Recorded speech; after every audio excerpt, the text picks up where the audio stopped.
Pada awal abad ke-16, wilayah Banten masih berada di bawah kekuasaan Kerajaan Sunda atau Pajajaran. Saat itu, Banten dikenal sebagai pelabuhan penting yang ramai oleh aktivitas perdagangan lada, letaknya yang strategis di ujung barat Pulau Jawa, menjadikan Banten sebagai pintu keluar masuk para pedagang dari berbagai wilayah, mulai dari Nusantara, Gujarat, hingga bangsa Eropa yang mulai berdatangan. Namun situasi politik di Jawa sedang berubah. Kesultanan Demak sebagai kerajaan Islam yang berkembang pesat di Jawa Tengah mulai memperluas pengaruhnya ke wilayah barat. Tujuannya bukan hanya perdagangan, tetapi juga penyebaran agama Islam. Pada tahun 1526, pasukan Demak yang dipimpin oleh Fathahillah berhasil merebut wilayah Banten dari kekuasaan kerajaan Sunda.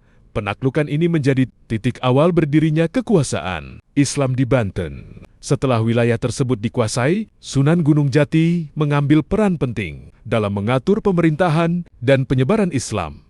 Tidak lama kemudian, kepemimpinan Banten dipercayakan kepada putranya, Maulana Hasanuddin. Maulana Hasanuddin kemudian diangkat sebagai Sultan pertama Banten. Di bawah kepemimpinannya, Banten tidak hanya berkembang sebagai pusat dakwah Islam, tetapi juga sebagai kerajaan perdagangan yang kuat. Pelabuhan Banten semakin ramai. Kapal-kapal dari berbagai negeri datang untuk membeli lada, komoditas utama yang menjadi kekuatan ekonomi Banten saat itu. Sultan Hasanuddin juga memperkuat struktur pemerintahan dan memperluas pengaruh Islam ke wilayah pedalaman. Masjid-masjid mulai dibangun. Ajaran Islam disebarkan dengan pendekatan damai melalui perdagangan dan pendidikan. Perpaduan antara kekuatan ekonomi dan penyebaran agama membuat Banten tumbuh cepat menjadi kesultanan yang mandiri. Dari sebuah wilayah pelabuhan di bawah Pajajaran, Banten berubah menjadi pusat kekuatan baru di barat Pulau Jawa. Inilah masa awal kebangkitan Kesultanan Banten di bawah Sultan Maulana Hasanuddin. Fondasi penting yang nantinya membawa Banten menjadi salah satu kerajaan besar di Nusantara.